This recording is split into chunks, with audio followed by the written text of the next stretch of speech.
Pablo Montes, Quimera-Warrior en Twitter X, es un artista y creador independiente quien nos comparte su camino para llegar a The Tale of Nanook, que actualmente está en campaña de Kickstarter. Te dejo una interesante charla sobre crowdfunding, arte contra artesanía, crear el juego de tus sueños e inspirarse en los grandes clásicos. Pablo Montes, me encontré en tu Kickstarter una frase que me fascina, es una de mis frases favoritas. En mi tarjeta soy un presidente corporativo, en mi mente soy desarrollador, pero en mi corazón soy un gamer de Satoru Iwata. ¿Por qué esa frase? ¿Qué te mueve a ti? Como yo creo que a mí y a muchos jugadores. Híjole, para empezar, yo creo que empecemos por la parte de que Iwata-san, Sensei, creo que fue una de las personas más relevantes dentro de la industria porque muchos juegos no pudieron haber salido gracias, o sea, sin él. Sobre todo, por ejemplo, Pokémon. A mí me parece impresionante la forma en que realizó la compresión para Pokémon Oro y Plata. Entonces, ese es en esa parte. Pero también me identifico un poco con esa frase porque es, digamos, nosotros que nos dedicamos a la parte de desarrollo de videojuegos, pues obviamente queremos hacer cosas así impresionantes, queremos transmitir nuestras ideas y siento que esa frase va muy bien porque pues obviamente somos gamers, ¿no? Nunca dejaremos de ser gamers, a pesar de ser productores de juegos, nunca lo dejaremos de ser. Recuerdísimo. ¿Ya leíste el libro de Ask Iwata? No, no he podido leerlo. Tienes que, por lo menos el primer capítulo yo me sentí así súper identificado, porque era antes de que fuera el gran presidente de pues, proyectos increíbles, era el que dices, el desarrollador que tenía problemas técnicos y tenía que resolverlos. Entonces, todo el primer capítulo, quizás hasta el segundo capítulo, pues me identifiqué completamente porque era una empresa chiquita que empiezan a crecer, que empieza a ver retos, sobre todo los que son fundadores de estudios, pues empiezan a ver retos más allá de la programación propiamente, sino de tienes poco presupuesto, tienes que vender el juego de cierta manera, entonces definitivamente te recomiendo que le eches una leída.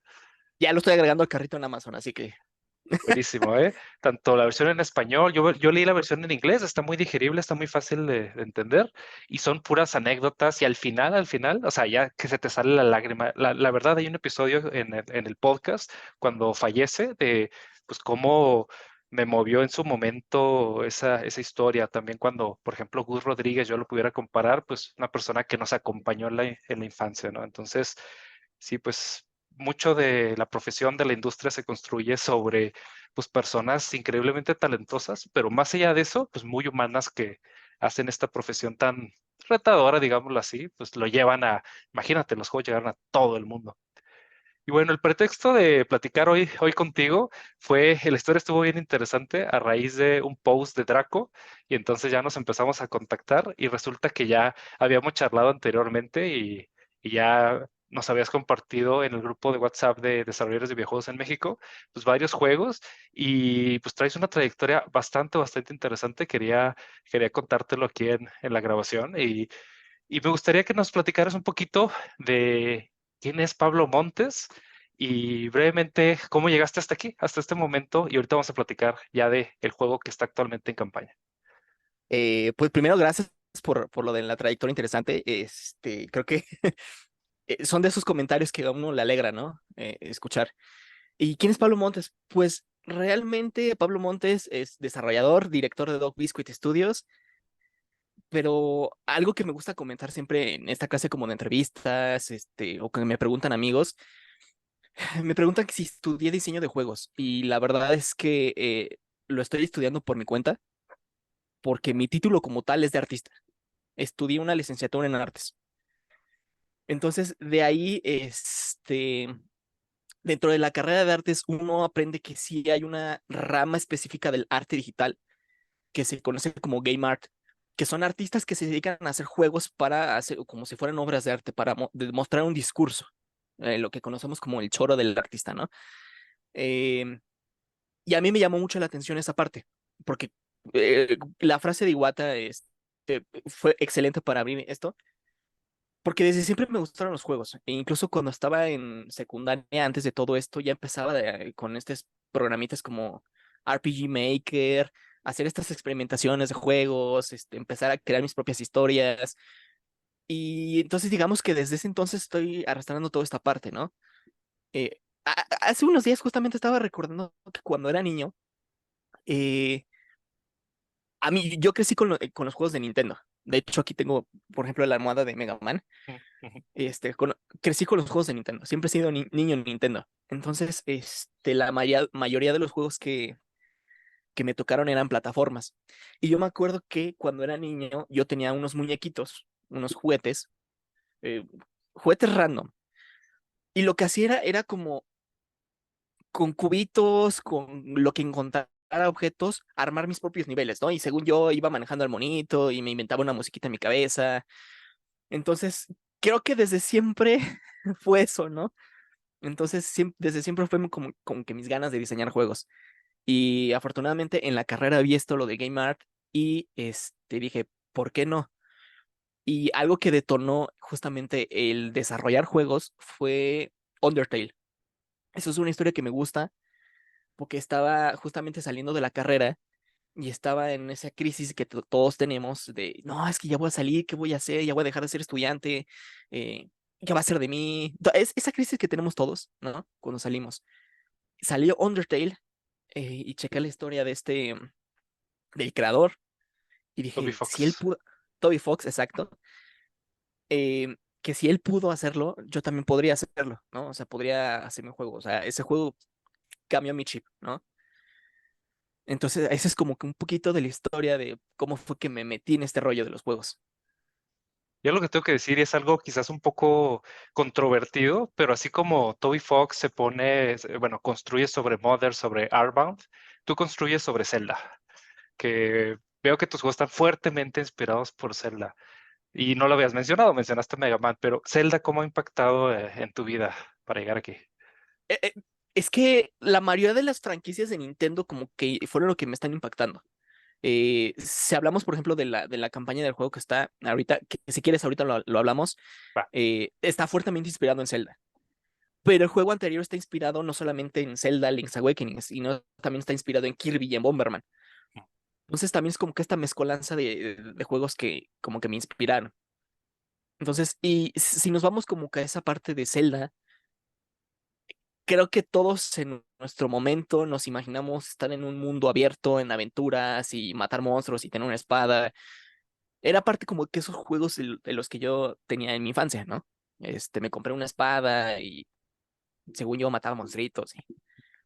Cosa que es importante, cosa que es importante porque parte de esos juegos ya están dentro de este juego de la campaña. Buenísimo. Sí, porque algunos pudieran decir, no, pues se parece mucho a Kirby, se parece mucho, etcétera. Pero al jugar el demo, que bueno, vamos a empezar a platicar sobre ello, pues vemos que sí, ciertamente hay una inspiración, una referencia, slash una parodia, pero también hay mucho de original y sobre todo uno de los retos es adaptar un juego de hace 20, 30 años a una realidad moderna, que los juegos han ido cambiando, se han ido evolucionando. Entonces, si quieres, pasemos a eso.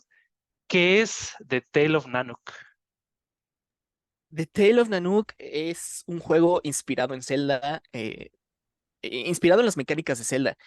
Y realmente es, digamos, como una precuela al juego del pingüino, a Pocket Penguin. Em, Porque en este juego, spoilers para los que no lo han visto, en el juego del pingüino, una de las cosas que yo quería hablar era acerca como del cambio climático, de las problemáticas que hay como entre las dos especies, los pingüinos y los osos polares. De cierta forma, el villano es un oso polar, pero al final del juego descubres que no es un villano, que solamente estaba haciendo lo necesario para sobrevivir. Entonces el pingüino se hace su amigo y entonces juntos llaman a otras aventuras. Entonces en este juego de Tyler of Nanook vamos a como que analizar la historia de por qué se vuelve un villano y por qué es malo, entre comillas, porque en realidad nunca fue malo, ¿no? Y básicamente es la historia de este Nanook, que es un oso polar, en su búsqueda de encontrar la hada del océano, que es una criatura que concede deseos. Entonces, eh, su motivación es ayudar a su pueblo, ayudar a su aldea, ¿no? A llevarles comida. Entonces, lo que quiere él de pedir de deseo es comida. Sí. Oye, está bien interesante lo que mencionas. Los invitamos a que revisen la campaña Pocket Penguin y Pablo Montes Dog Biscuit. O sea, si lo pones así te sale en Kickstarter, pero también The Tale of Nanook con K. Y bueno, si de entrada, algo que tengo que reconocer aquí es un buen ejemplo, me toca a veces en clases y cosas así revisarlo. La campaña está bastante sólida, o sea, el texto está interesante, es una cantidad justa de texto, etcétera, y el arte conceptual o la ilustración que nos aparece es bastante atractiva. Esa me imagino que le hiciste tú, toda la ilustración que aparece en la campaña. Sí, de hecho la estoy trabajando junto con otra persona, de uno de mis exalumnos. eh, Estamos trabajando en conjunto. Evidentemente el arte está inspirado en Zelda, o sea, no podemos negar esa parte de que es una inspiración de Zelda, ¿no? Sí, Eh, por lo mismo de que yo jugaba mucho a las aventuras, también quería rescatar esta parte, ¿no? buenísimo. Y algo también que podemos observar en los GIFs, de hecho, siempre es muy recomendado que pongamos GIFs, animaciones, videos en la campaña, es que aparecen los cuatro modos diferentes de color del Game Boy, el del Game Boy Tabique, el del Game Boy Pocket, el del Game Boy Color, y hay una cuarta que no he sabido de qué es. ¿Esa cuarta sobre qué está inspirada? ¿O qué S- eh, paleta eh, es? la de el Super Game Boy. Ah, Cuando tú cierto. colocas el cartucho de Link's Awakening, te aparece esa paleta de color en el Super Nintendo. Ah, mira, nunca lo he jugado eh, con Super Game Boy, solamente con Game Boy Color y así. Oye, increíble. Y le da un toque muy especial, le da eso retro, pero también se siente moderno, se siente fresco. ¿Cómo nace ese deseo, digamos, de hacer un homenaje a juegos, digamos, ya antiguos de nuestra infancia con ese toque fresco? ¿Cómo han logrado esa combinación entre, pues, respetar la esencia, digamos, subirse sobre los hombros de juegos que marcaron toda una época con el mensaje fresco que nos estabas comentando? Es una pregunta bastante interesante. Creo que es la primera vez que lo voy a hablar así ya directamente porque estamos entre compañeros, Sí. pero fue gracias a mi tesis. Estoy demostrando con estos juegos mi propia tesis que hice en la universidad. Eh, Justamente finalizando la carrera, cuando estaba escribiendo mi tesis, eh, me di cuenta que sí ha habido exposiciones de videojuegos comerciales en museos. En el Smithsonian, en el Museo de Arte Moderno de Nueva York, que es uno de los más importantes. Pero una de las cosas que me llamaron la atención a mí fue que estos juegos los colocaban con la leyenda de videojuego. O sea, no tenían una clasificación como artística, por así decirlo. Entonces yo me di a la tarea de investigar cuáles eran esas características y por qué los colocaban así. Em, Long story short, hace muchos años, a principios de, en los años 20 por así decirlo, em, se realizó una exposición donde un sujeto puso un inodoro, bueno, no un inodoro, este, creo que si ubicas la obra de arte, ¿no? Ujú, la acabo de ver Esa, en la mañana, curiosamente, sí. esa la colocó como que en la exposición con un seudónimo y él fue juez, ¿no? Y él estaba diciendo, no, que es que qué interesante. Entonces, a partir de ese evento se inauguró lo que se conoce como el Ready Made, que es colocar objetos ya hechos con un contexto artístico. Y yo pensé en eso, dije, ¿qué pasa si adaptamos esa parte en los videojuegos? Este, evidentemente no todos los videojuegos podrían entrar. Tienen que ser juegos que sí tienen que tener ciertas características especiales, ¿no? Eh, pero gracias a eso yo me inventé el término de ready game, Ready, de que es, listo. ajá, juego ya listo, ¿no? Así. Oh, ok. Y eso es como que el pretexto, digamos, como para mantener esta parte fresca, ¿no? Readaptar todas esas características que yo noté en mi tesis a estos nuevos juegos, que tenían que ver mucho con la forma de entretenimiento del jugador, cómo se desarrolla la historia, porque la historia puede ser o muy sencilla o muy compleja, la combinación de gráfica, música y el gameplay al mismo tiempo, porque creo que eso es uno de los elementos más importantes que tienen los juegos em, como algo multimedia. Sí, definitivo. Que justo a la mañana estaba platicando en una clase de que el videojuego contempla un montón de artes y de industrias y de disciplinas, o sea, arquitectura, más música, más sonido, más narrativa, más animación, más tecnología, más internet, más redes, o sea, es un medio bastante dinámico y que va transformándose todo el tiempo. Una pregunta que me gustaría hacerte a nivel de diseño, del Game Boy, que tenía sus limitaciones, es una consola de finales de los 80 que siguió vigente hasta principios de los 2000, diríamos. ¿Cómo hoy, veintitantos años después, o casi 40 años después, cómo transformamos ese medio portátil con sus limitaciones, que usaban baterías, o sea, todo eso, a una realidad de hoy, cómo se juega en el 2023? ¿Cómo ha sido adaptarte adaptar el juego, adaptar la idea a la forma de jugar de ahora? Ha sido un proceso difícil, porque justamente tú lo mencionabas, había muchas limitaciones incluso a la hora de los botones, ¿no? De hecho, por aquí tengo mi Game Boy. Tengo un aparato que es muy similar al Game Boy, pero en lo que lo saco, las limitaciones técnicas creo que fueron lo que me orillaron a pensar en cómo resolver esos problemas, porque evidentemente nosotros como diseñadores de juegos tenemos que resolver problemas.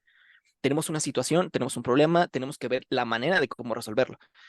Y parte de estas limitaciones fue porque la primera versión del juego del Pingüino, yo tenía una computadora de 4 gigas de RAM, sin tarjeta gráfica, con una procesador ya viejísimo, un Intel i3, pero de primera generación, una cosa así, ¿no? O sea, viejísima. Entonces, yo queriendo hacer juegos, me encontré con esta limitante de computadora y dije, es que no podría hacer un juego, por ejemplo, en 3D, ¿no? Y mis primeros juegos fueron como con pixel art. Algo que yo he hablado es que todos mis sprites los hago en Paint, porque es una maña que yo tuve desde secundaria. Entonces dije, ¿qué pasa si empiezo a experimentar con estas limitaciones? Em, por ahí dicen en arte que la obra no es más bien el medio es lo que hace a la obra de arte. Entonces, de cierta forma, tener estas limitaciones también te ayudan a centrarte en qué tipo de juego o qué tipo de experiencia tú quieres mostrar al público.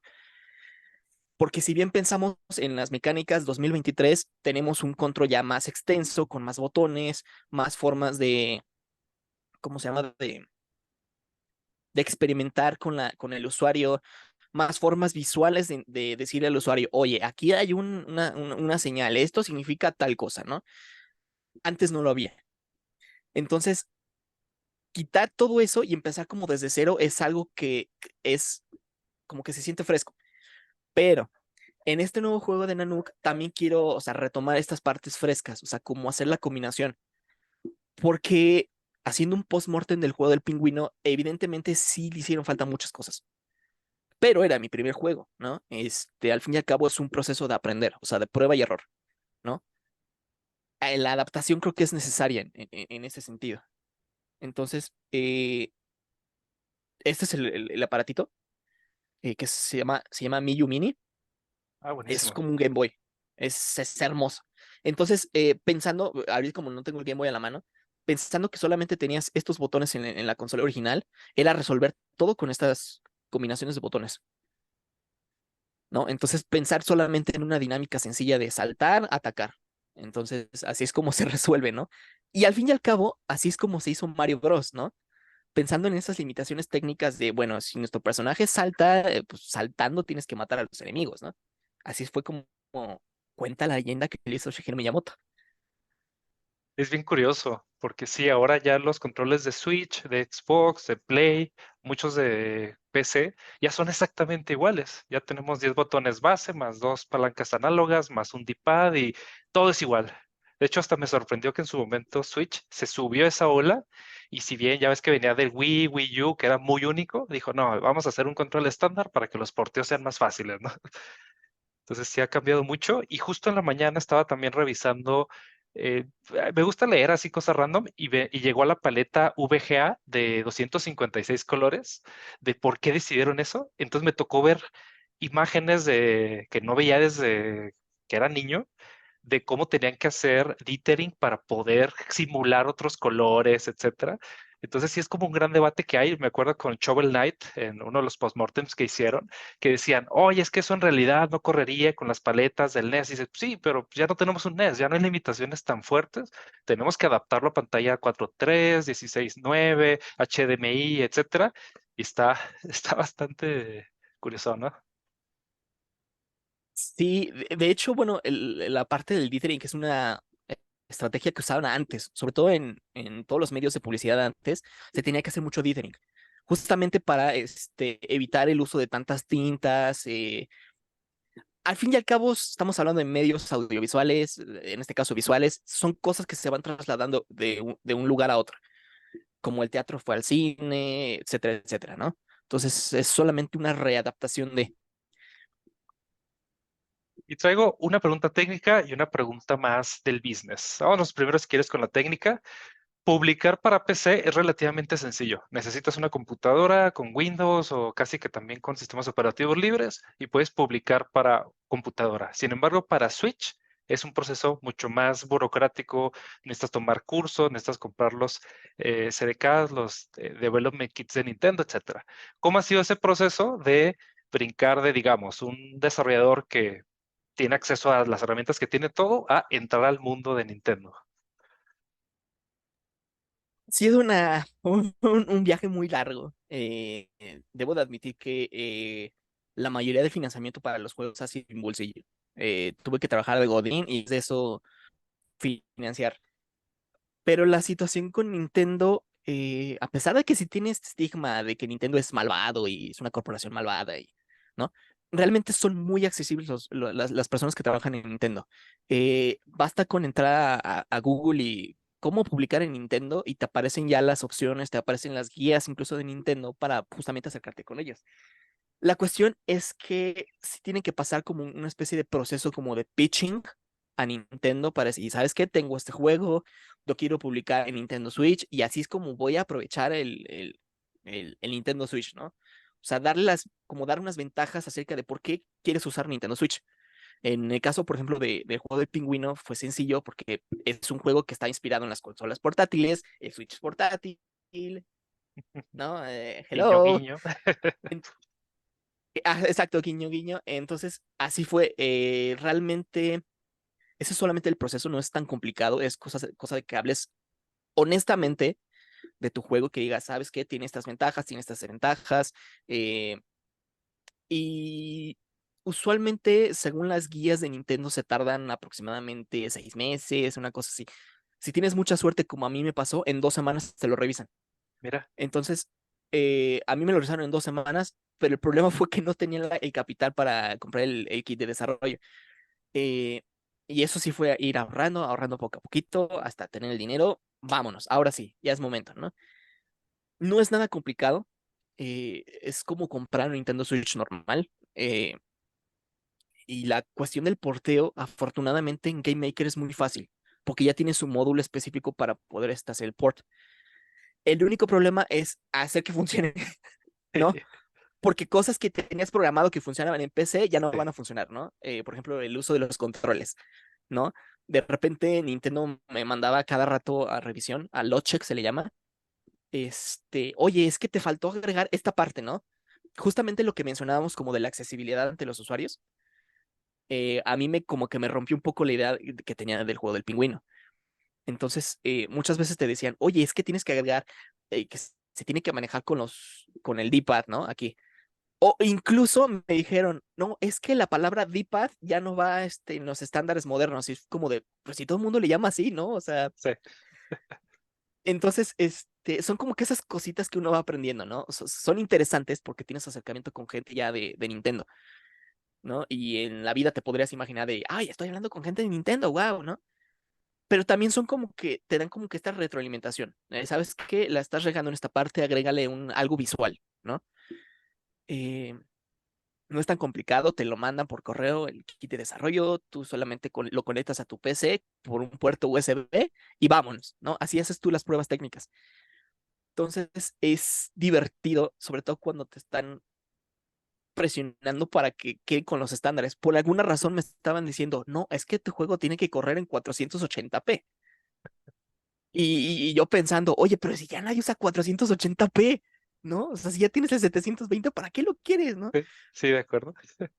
Y Ya Nintendo, te metes al Switch ajá, y ves que hay un parámetro de 480p para teles viejitas, sobre todo, saber. Sí, sí, pero sí. ¿para qué lo quieres? Sí, de todas maneras, la gente, en ese sentido, yo creo que sí hay como que se está subestimando al usuario, ¿no?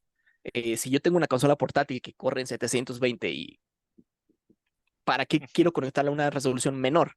¿No? A menos que se te caliente el Switch y bueno, estas ya son otras cosas técnicas. Pero son esas cositas como que extrañas que también te pide Nintendo, ¿no? Eh, no es tan complicado, la verdad es que no es tan complicado, fue divertido adaptarlo, porque tuve que sacar un monitor, de hecho, este monitor que está aquí, fue que tuve que ocupar para esta resolución. Entonces también fue de, ¿cómo voy a resolverlo con tecnología ya de antes, ¿no? Claro, claro. Volvemos a readaptarnos a la parte de las limitaciones. Entonces, al final funcionó, al final se pudo publicar, entonces la verdad, la mayoría de las cosas son trámites burocráticos, como lo mencionas.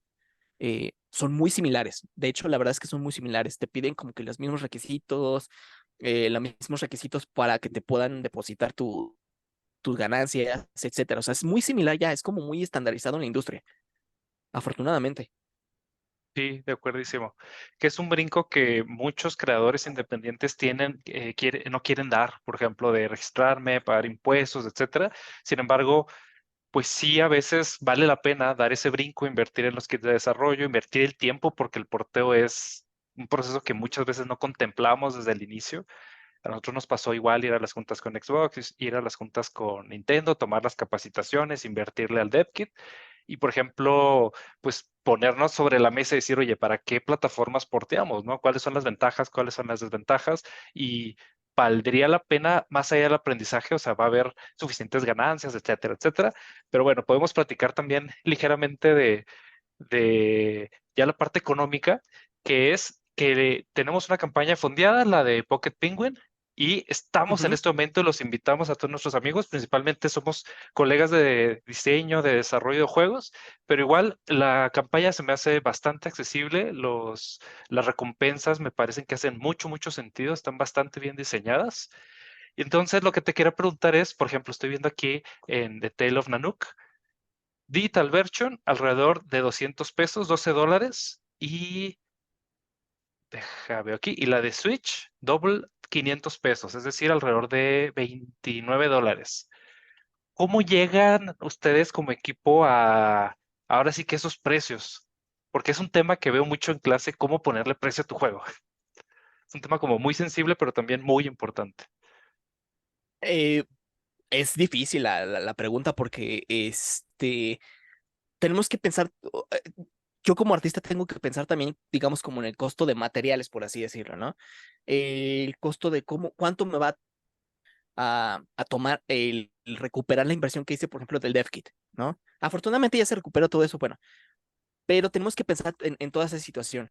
Y sobre todo verla, hice un estudio de mercado, me metí a la eShop y me puse a ver la cantidad de juegos habidos y por haber. Eh, hay muchos juegos que deberían de tener un precio más alto y hay muchos juegos que tienen un precio más alto que deberían tener un precio más bajo.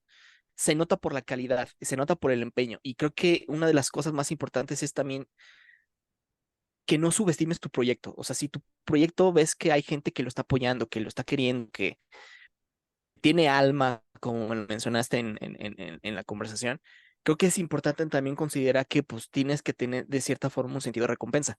Porque no, porque vamos, hay que tener el porcentaje que va hacia Nintendo, que es el porcentaje. Luego de ese porcentaje, quitarle el porcentaje de impuestos si es que llegas a juntar la cantidad necesaria para pagar impuestos, ¿no? Y tienes que considerar como que tu ganancia, pero también tienes que considerar la ganancia de la otra persona que te está ayudando, ¿no? Entonces, digamos que todo esto es como parte de esta forma de monetización, ¿no? Tú hablabas de las recompensas y realmente las recompensas de Kickstarter es porque estoy considerando tanto el juego como el soundtrack del juego. Porque también hay una persona que me está ayudando a hacer la música, pues de cierta forma tengo que recuperar esa inversión que yo hice para esto, ¿no? Eh, el juego del pingüino en Steam está más barato, está en 100 pesos. Eh, pero considerando el costo del soundtrack, por eso sube un poquito el precio. Y en la parte del double pack es porque estoy considerando tanto el soundtrack como los dos juegos. Entonces, por eso es que como que se está equilibrando todo para que todos tengan el estándar y vean como que es digamos, una franquicia, vamos a llamarlo, ¿no? Buenísimo. También eso me fascinó de la campaña, es algo que sí les recomiendo mucho que hagan los creadores, o sea, conectar los juegos, porque es bien atractivo y a mí me ha pasado 20,000 veces de voy a hacer algo desde cero, voy a crear nuevos personajes, nueva historia, nuevo lore, nuevo todo, y no construyes sobre algo que ya tiene una fama, que ya tiene un prestigio y que la gente ya conoce. Entonces también eso me parece muy, muy, muy acertado. Oye, te quiero preguntar también otra cosa. La Ujú. edición de lujo que cuesta alrededor de $86, 1,500 pesos. Algo que a mí siempre me causa, no ruido, pero me llama la atención, que es generar retrojuegos. Tengo un par de amigos que hacen para NES, hacen para Atari, hacen para todos lados. Sinceramente, a mí no se me hace muy extraño, pero al mismo tiempo es algo que genera una comunidad y es un nicho súper fuerte que ama los retrojuegos. Veo que viene un cartucho de Game Boy de Pocket Penguin. Cuéntame más de eso. ¿Por qué hacer un cartucho Bien, físico de Game Boy? considerando que este juego hace un homenaje o sea, ambos juegos hacen un homenaje al Game Boy. eh, una de las cosas que me dijeron en el primer Kickstarter del juego del pingüino, porque realmente he tenido como tres campañas, una no funcionó, las otras dos sí funcionaron del juego del pingüino. Uno de los comentarios que me hicieron fue, oye, ¿y habrá edición de Game Boy? Y yo me quedé de, oye, pues si estoy haciendo un juego tipo Game Boy, ¿por qué no saco una versión de Game Boy, no? Pensar en arriesgarse en ese sentido fue interesante porque también fue aprender cómo se hacían los juegos antes. Los juegos que yo quería, ya aprendí cómo se hacían, ¿no? Una de las cosas técnicas es, por ejemplo, los sprites, que tenemos que considerar que en realidad no son sprites tan grandes, son de 8 por 8 píxeles y eso los vas rotando y vas acomodándolos. Entonces, así como formas los gráficos. Entonces, fue un trabajo primero de experimentación, primero de satisfacción personal, el decir, quiero sacar la versión de Game Boy, ¿no? O sea, Sí. porque tú lo dijiste, hay un nicho de mercado ahí como muy fuerte, sobre todo para los que somos como de la misma generación de los 90s, 80s, que crecimos con todos esos juegos retro, llama mucho la atención. Hay muchísimos juegos que están saliendo nuevos para estas consolas viejitas. No sé si es porque somos nostalfax o algo por el estilo, pero hay un mercado grande. O sea, sí se pueden seguir sacando ideas nuevas con estos juegos viejos, ¿no? Eh, entonces, sacar el juego de Game Boy fue como también un reto personal. Fue como para satisfacerme a mí de, lo voy a lograr, ¿no? Y ya, al fin lo logré. Creo que una de las situaciones más difíciles fue comprimir el juego de 80 megas a 4 megas. Y ni siquiera pesa el juego, el ROM no pesa 4 megas, pesa uno. O sea, imagínate el trabajo de compresión que se tuvo que hacer Sí. para poder hacer el port de Switch a Game Boy. O sea, es también como un trabajo que no muchos se atreven a hacer porque es cansado. Realmente fue como hacer otro juego. O sea, vamos, tengo ya dos juegos diferentes porque son dos experiencias diferentes la forma de jugarlo. Una cosa es tener tu Nintendo Switch que lo vas recargando y otra cosa es tener pilas y tener que conseguir un Game Boy porque fue muy difícil conseguir el Game Boy para hacer las pruebas y ya probarlo en la consola. Porque incluso hasta a los frames cambian. Eh, el frame rate es muy diferente al del Nintendo Switch. Creo que en el Game Boy va muchísimo más fluido. Entonces es como que esta parte de compensar como que los pros y los contras, ¿no? De ambas consolas. Entonces, realmente, si para cerrar este punto, creo que la importancia de tener una edición física cabe en el hecho de, como artista, quisiera que alguien tuviera algo exclusivo, porque yo no lo voy a manejar como que, ay, sí, lo voy a seguir produciendo, no. Quiero manejar cierto número y hasta ahí, para que sea como que esa especie de exclusividad de, ay, es que tengo un Pablo Montes, ¿no? En mi casa, en el juego del pingüino.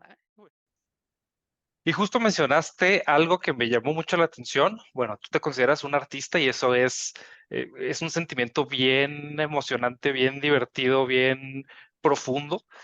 Me gustaría un tema que que lo veo mucho en clase y lo veo con mis amigos diseñadores, colegas, etcétera, que es esa diferenciación, digamos, entre el artista, el artesano y el industrial, por ejemplo. El industrial es aquel empresario que no le interesa tanto el arte por sí mismo, el amor al arte, sino pues quiere generar varo. El artesano que genera un producto con sus propias manos en su tiempo libre. Y el artista que generalmente tiene un espíritu libre, como ahorita lo dijiste. A mí no me importa, bueno, no lo dijiste así, no me importa si lo de Game Boy funciona o no funciona, yo quiero hacerlo porque lo quiero hacer, ¿no? ¿Cómo convive en Pablo ese empresario, ese artesano, ese artista, ese diseñador, todo lo necesario para poder crear un producto, pero también para poder fundar y sostener un estudio de videojuegos? Híjole, esta última pregunta está difícil, ¿eh?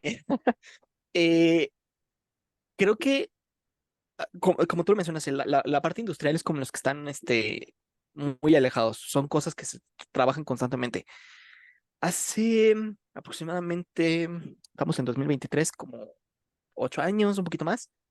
En 2016, vamos a la fecha, en 2016, estuve participando en un Game Jam en, en la Estela de Luz, en el Centro de Cultura Digital ahí en la Ciudad de México. Eh, y una de las personas que estaban como jueces era un diseñador de juegos alemán, Johannes Kirsten, no me acuerdo cómo se llama, no me acuerdo de su apellido. Pero yo viniendo de un background, de una carrera de artes, donde te enseñan a pensar de manera diferente, donde te enseñan a buscar en tu mente cosas así que puedan potenciar o puedan detonar una obra de arte, eh,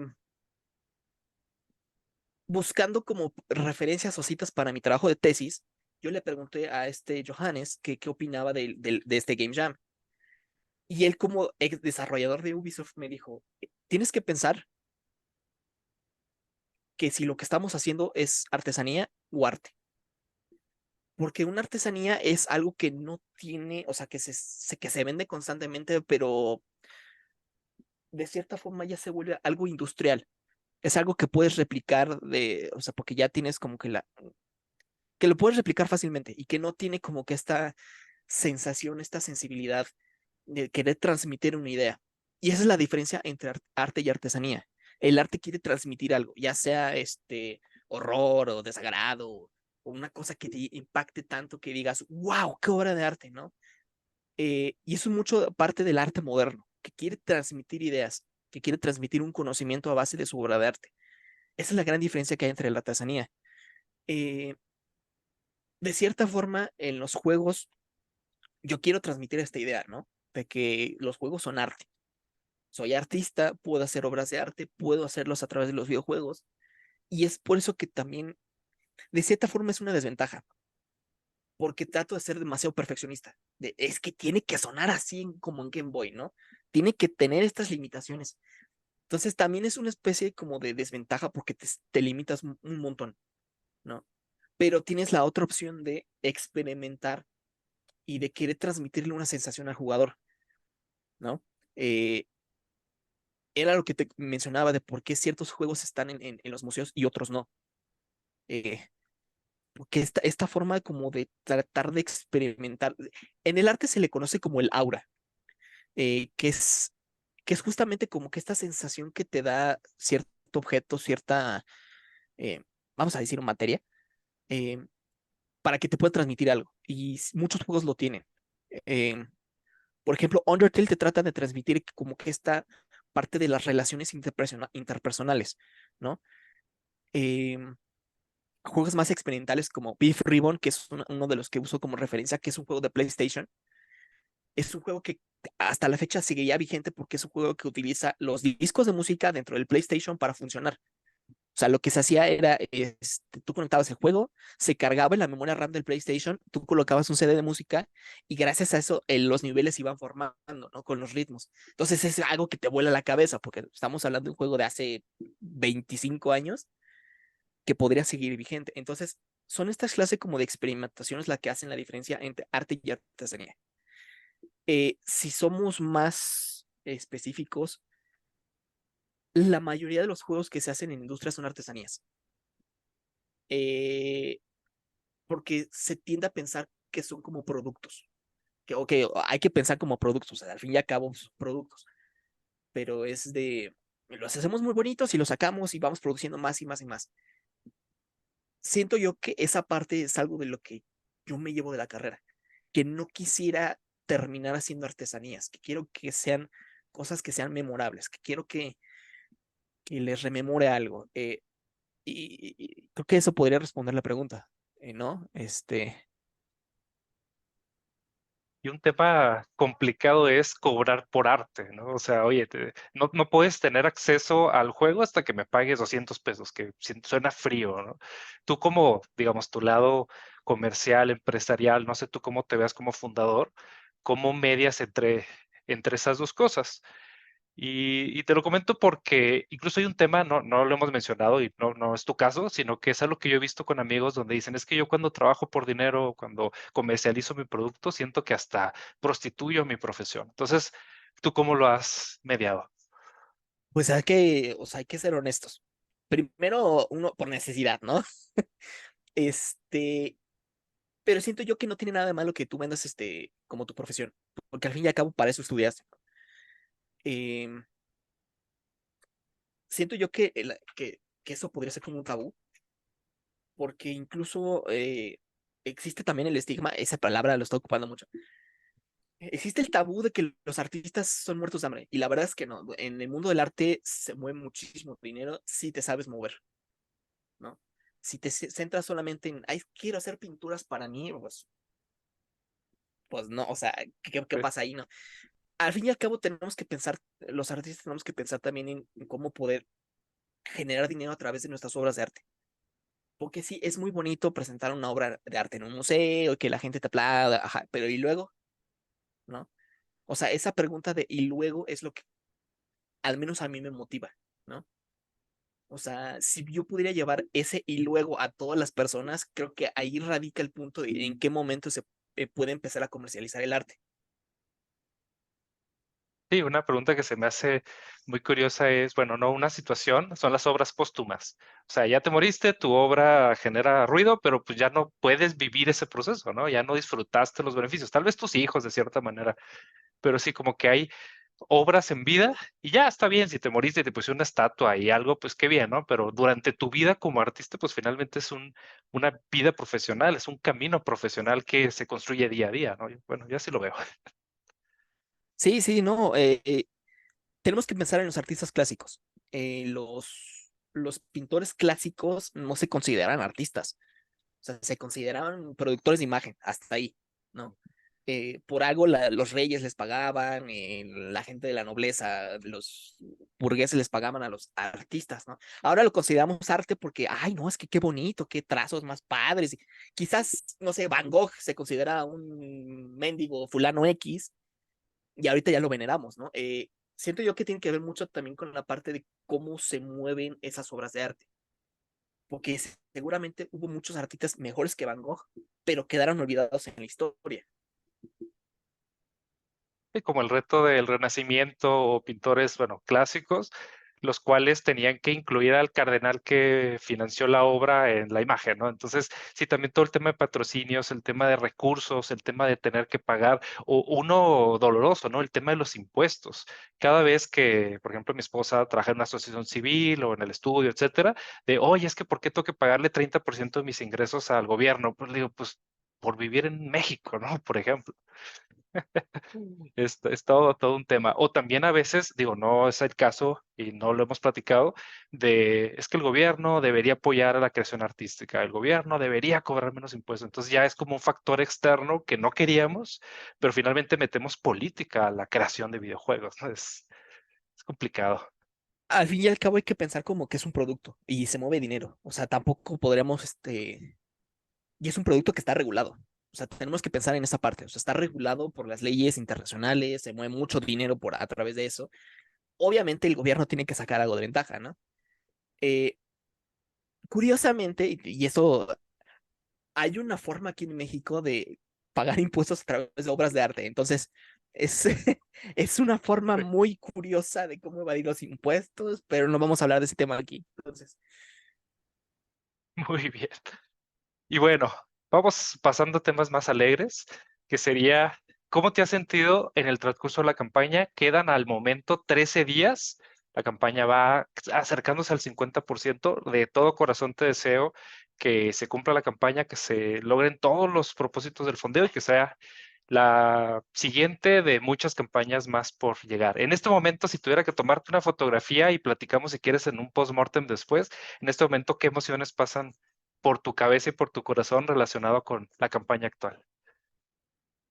híjole, hace unos días estaba deprimido porque pensé que no iba a... Vamos, la campaña va lenta para lo que yo esperaba. Eh, una de las cosas que me quedaron de haber trabajado en One Simple Game, que trabajé el año pasado con ellos, fue que no te casaros con los productos. Porque al fin y al cabo son productos, pero uno como artista dices, pero es que necesito sacarlo, ¿no? O sea, tengo este dilema por ser artista, pero para ser sinceros, estoy esperando mucho del juego como producto, más bien como obra de arte, no, ya no tanto como producto, eh, en el sentido que hay muchas personas que me están diciendo, oye, es que ya dominas el estilo de Game Boy, se nota que ya evolucionaste en tu forma de programar, en tu forma de diseñar, forma de contar historias, ¿no? eh, Tú me lo mencionabas en un mensaje que el proyecto tiene alma, ¿no? Eh, Cuando ya empiezan a mencionar eso, sabes que estás haciendo algo bien, ¿no? Y que por más trabas que te ponga la vida o que no se junte la campaña, pues tienes que sacarlo. De alguna forma ya lo había vivido antes con el pingüino. Fueron 7 años que tardé en sacarlo en Nintendo Switch. O sea, desde que tuve la idea. Y en esta ocasión me está tomando muchísimo menos. Ya voy al 45% del juego. Ya tengo la experiencia como para hacer las cosas rápido. Entonces, siento yo que es cosa de no perder la esperanza, que hay gente que está esperando que salga el juego, hay gente que sí le gusta el trabajo ya desde antes, entonces, por esa gente, yo sí lo terminaría, ¿no? Buenísimo. Hay una teoría con la que, de hecho, escribí un poco en el blog y la he estado como rumiando, por decirlo de alguna manera, que es la teoría de los 1000 fans verdaderos. ¿La has oído? No, es la primera vez que lo escucho.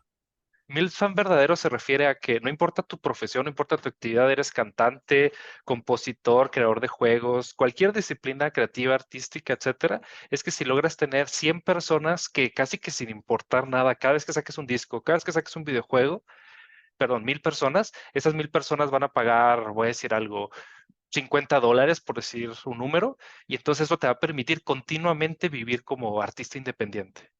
Entonces creo que ese número rompe el número de Dunbar, por ejemplo, que es que solo tenemos 150 verdaderos amigos, o sea, es llegar a 900 desconocidos más. Pero ahorita que lo mencionas de que la gente se acerca contigo, que te dice que tiene alma, o sea, empiezas a, pues como tú lo dijiste, a tener una marca o una identificación que quiero tener un Pablo en mi casa, o sea, creo que vas construyendo esa imagen y es algo que lo veo en pocos creativos mexicanos. Obviamente, One Simple Game es un estudio que tiene todo mi reconocimiento porque son perrísimos en lo que hacen. Hay algunos estudios, pero como, digamos, microestudios o personas independientes o juegos de diseñador, por llamarle de alguna manera, pues yo te lo digo honestamente, o sea, se ve la identidad, no me gusta llamarle marca personal, pero vamos a poner algún nombre como el distintivo de que Pablo está ahí, ¿no? Entonces, te lo reconozco mucho. ¿Y qué viene, por ejemplo? Bueno, yo soy muy así, yo creo que no todas las personas les gusta, pero ¿qué pasa si se hace la campaña? ¿Qué pasa si no se hace la campaña? ¿Qué sigue para Pablo y para tu estudio? No rendirse, o sea, lo que te comentaba, si se cumple o no se cumple la campaña, sigo trabajando en el juego. O sea, ya me ha pasado antes, voy a seguir trabajando en el juego. Y obviamente también hay otras ideas que puedo explorar. Podría retomar ideas que abandoné. Tengo un juego de móvil que no he sacado. Entonces, retomar estas ideas, al fin y al cabo, es no lo que te comentaba con los artistas, moverse. O sea, moverse. Eh, si fracasa la campaña, pues voy a aprender de la campaña de saber qué fracasó, qué es lo que tengo que mostrar la próxima vez que lo vuelva a pichar hacia la gente desconocida. Eh, son cosas que uno va aprendiendo conforme pasan los años. Eh, Son cosas que vas agarrando, vas aprendiendo la maña. Nadie dijo que iba a ser fácil. O sea, también tener ese pensamiento romántico de que es que sí, voy a ser millonario a la primera. No, Sí, no es fácil, de acuerdo. ¿no? Hay que empezar a rascarles de poquito, ¿no? En ese caso, yo empecé con el pingüino, me fue bien, la gente lo quiere. Este, y la gente ya está empezando a querer este juego de Nanook. Creo que te lo comentaba por mensaje que en Twitch ha habido varios que ya están interesados en el juego, en que no, es que me gustaría jugar el demo, oye, espérame tantito que está ya mejor pulido, ¿no? Entonces esas cosas son como que, te digo, son como que gasolina para este carro llamado Pablo, ¿no? No rendirse. Creo que es una de las cosas más importantes que hay que tener en este medio, el no rendirse. A pesar de que tengamos ojeras, no durmamos, porque tenemos programas hasta las 3 de la mañana, es no rendirse. Si ya tienes un fandom, por así decirlo, cumplir el fandom, ¿no? Y pensar más allá del fandom. Algo que me gusta mucho de la creación, pongámosle algún nombre, y lo hago similar a una disciplina que le gusta mucho a mi esposa, que es la gastronomía. Hay una frase que me llama mucho la atención, que es un cocinero es tan bueno como su último plato. Entonces, igual un game designer es tan bueno como su última creación. O sea, si creamos un juego hace 200 años, pues hay que estarse actualizando, hay que estar creando todo el tiempo. Y creo que eso es una característica de los creativos de juegos, de que no podemos dejar de hacer juegos. O sea, podemos dedicarnos a otra cosa, podemos entrar a trabajar en un trabajo tradicional, aburrido, etcétera, pero todo el tiempo nuestra mente está creando nuevas ideas, ¿no? Entonces, unir ese fandom, como tú lo mencionabas, ese público, esos jugadores que te conocen, pues se une muy bien con constantemente estar creando cosas diferentes, cosas nuevas, innovar o todo eso, ¿no? Entonces, qué bueno, me da mucho gusto esas palabras que tú mencionas. Y bueno, Gracias. ¿te gustaría añadir algo más? ¿Dónde te pueden seguir a ti y dónde pueden seguir al estudio y a los proyectos? Sí, me pueden seguir por Twitter. En Twitter estoy como @ChimeraWarrior, que es el nombre que ocupaba cuando estaba en la secundaria y siempre se quedó, entonces ya ni modo. Creo que es el de la red que más subo updates de los juegos. Hay una página de Facebook que es Dog Biscuit Studios, que la tengo un poco abandonada, pobrecita, pero es que ya nadie ocupa Facebook ahorita, entonces también hay que checar eso, ¿no? Y evidentemente TikTok no lo he abierto porque pues, depende mucho del algoritmo, entonces se puede perder y ya no va a funcionar. Pero sí, en Twitter me pueden seguir, bueno, en X me pueden seguir. Este, y no sé, si quieres que te cuente un poquito más como del juego, Sí, sí, o adelante. Traigo dos preguntas más, que sería cómo has realizado la campaña promocional, le has metido campaña, no sé, en Facebook, por ejemplo, que es algo que a nosotros nos ha funcionado mejor. Y para los que no ubican el juego, no han jugado el demo, etcétera, pues platícanos de qué va. sí, por redes sociales. O sea, lo que está funcionando ahorita es X, o Twitter. Creo que es ahorita el de las que más se mueven. Me ayudó muchísimo, por ejemplo, para la campaña del juego de Game Boy, la edición física de Game Boy. En Twitter me fue excelente, ¿no? Entonces, eh, ir posteando cositas poco a poco en las redes sociales es lo que ayuda a la gente a ver como que este progreso de los juegos.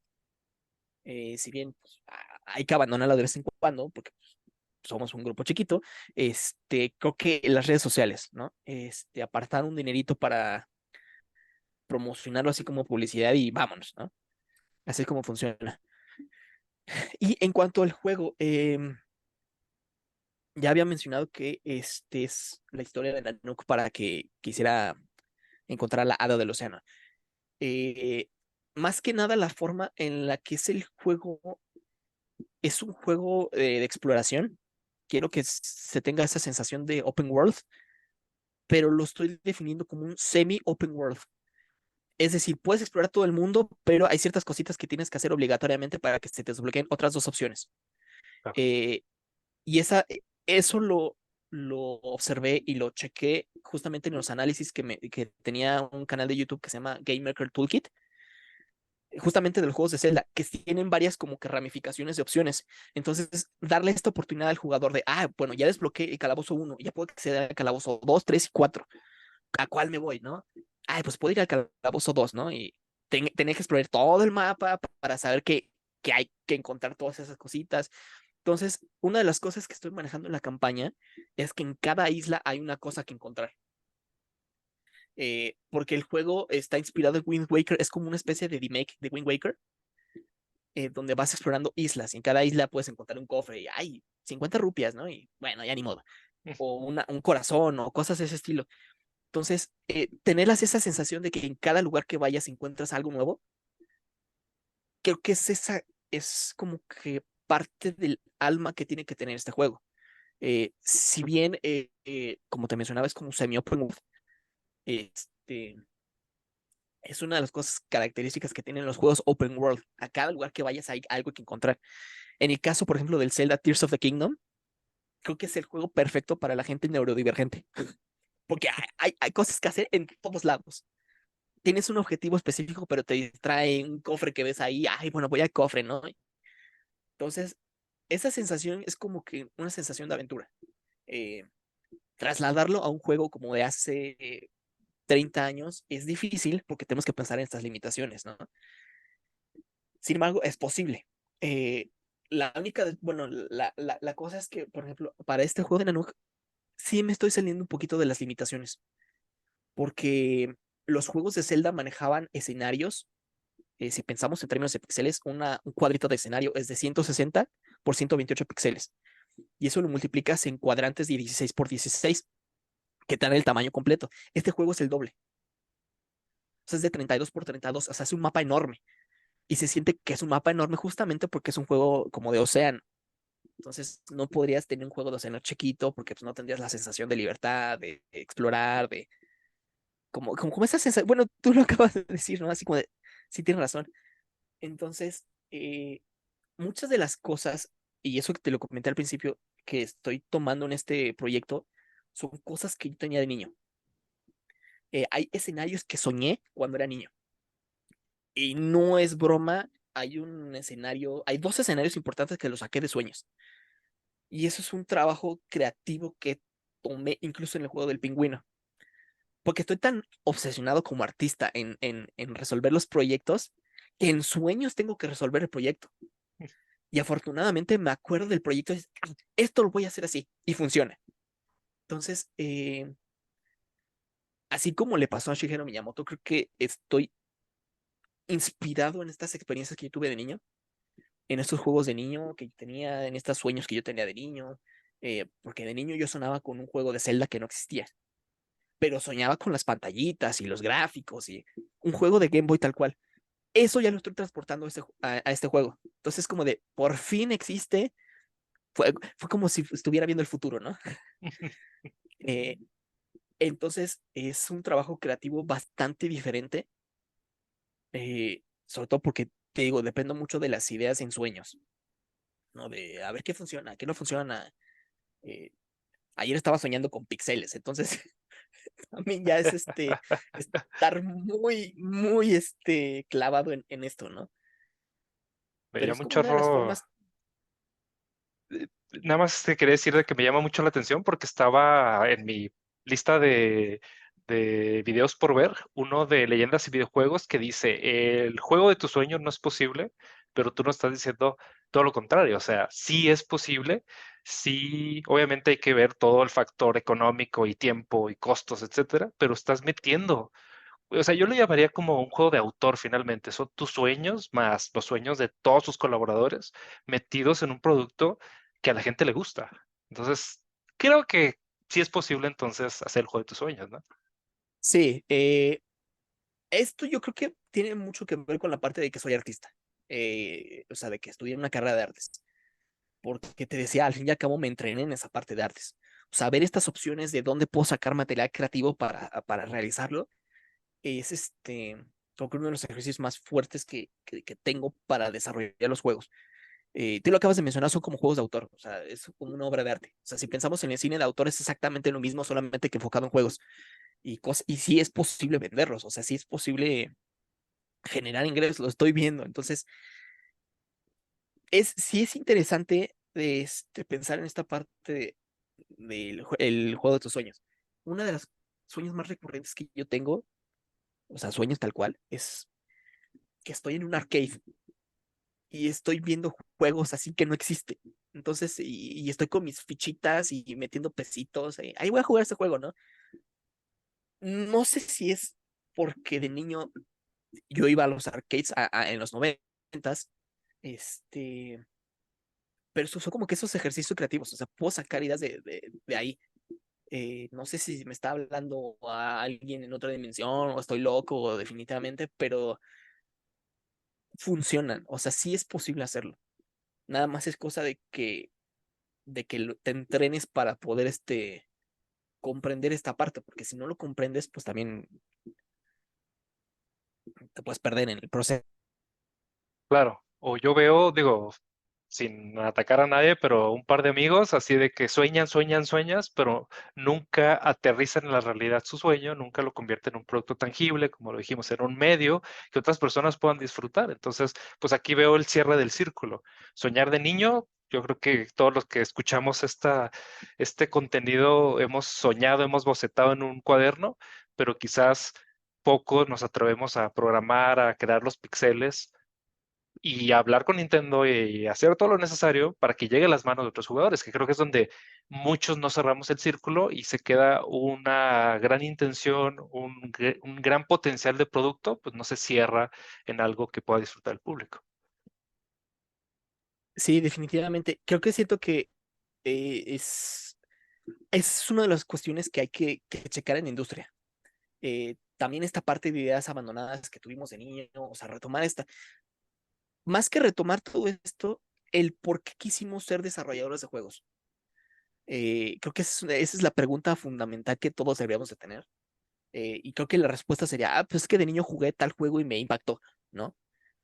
¿Por qué no retomar esa sensación que teníamos de niño, de felicidad, de querer experimentar algo nuevo, querer experimentar ciertas cosas así que nos entretengan, aunque sea lo más sencillito que nos entretengan, ¿no?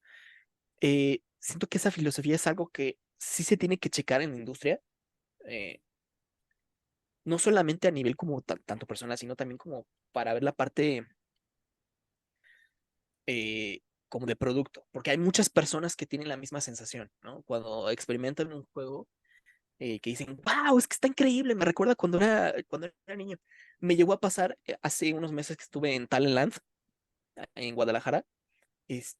Pasó una persona totalmente ajena al medio creativo, era un doctor, y entonces cuando vio el juego del pingüino reproduciéndose en el Switch, dijo, wow, no es cierto, ¿cómo es posible? Entonces, siento que esa sensación es la que como desarrolladores de juegos tenemos que recuperar, ¿no? Porque muchas veces incluso hasta nos estresamos, perdemos la fe en nuestros productos. eh, lo que te decía, no olvidar la pregunta de por qué quisimos hacer desarrollo de juegos. O sea, porque de niños queríamos hacerlo, queríamos fantasear con esto, ¿no? Entonces, creo que ese siento que es una de las cosas más motivacionales que podría decir, ¿no? En ese sentido, para que no perdamos la fe, ¿no? En los productos. Buenísimo. No, me hiciste recordar mucho, tendría, no sé, 8 o 10 años y soñaban algún día estar en un estudio y trabajar y crear, etcétera. Y bueno, creo que tú y yo compartimos ese sueño, pero sobre todo pues esa realidad de vivirlo y de sufrirlo y de pasar a través de todas las etapas y todas las dificultades, pero poder decir, o sea, la primera etapa es, sabes que ya tengo un juego publicado en Switch. Y vienen otros retos, pero creo que eso es muy inspirador, al menos yo lo tomo de ti, muy inspirador para los que están estudiando, para los que quizás estudian otra cosa, pero quieren enfocarse unas horas a la semana o quieren cambiar completamente de profesión. O sea, hay muchas formas diferentes de hacer videojuegos y la forma en que tú nos has compartido hoy, pues realmente me parece muy, muy, muy inspiradora. Muchas gracias, muchas gracias. No, no, no sé qué decirte con eso. Esa no es pregunta, no te creas. Ah, Pues, no te creas. Eh, Pues es todo lo que traigo hoy. No sé si quieres agregar algo más, sino para irnos despidiendo. este, pues no sé si te sirva más o menos, en qué programa estoy haciendo. viéndolo. Oye, sí, eh, justo. Yo vengo de Unity y o sea, todo lo que hemos hecho en los últimos, pues 2018 para acá, 2017, Unity, ¿por qué GameMaker? ¿Por qué Una cosa, como que te medio trabaste, no sé si me escuchas. Ah, sí, sí te escucho. Ah, perfecto, ya te destrabaste. Ah, qué curioso. Este, ¿Por qué Game Maker? Porque primero por las limitaciones que te decía, tenía una computadora de 4 gigas de RAM. Tenía que resolver, o sea, hacer juegos en esa computadora. Eh,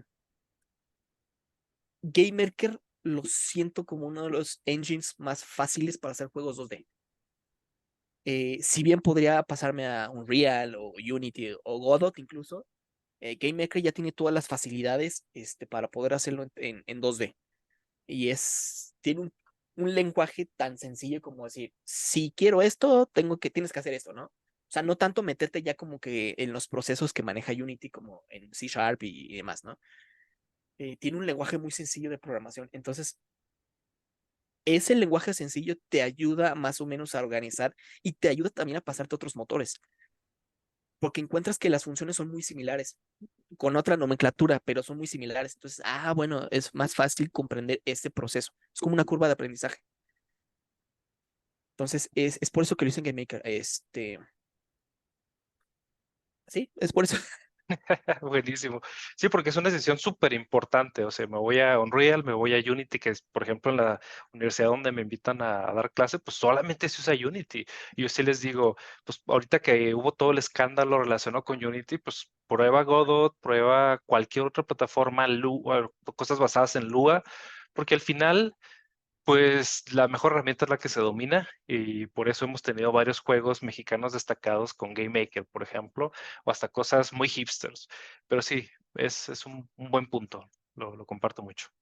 Sí, ahora que pasó esto de lo de Unity, creo que salieron la importancia, salió a la luz la importancia de no casarse con un engine y de checar todas las opciones, porque muchos se vieron limitados a, híjole, es que nada más manejo Unity porque guacala Game Maker, ¿no?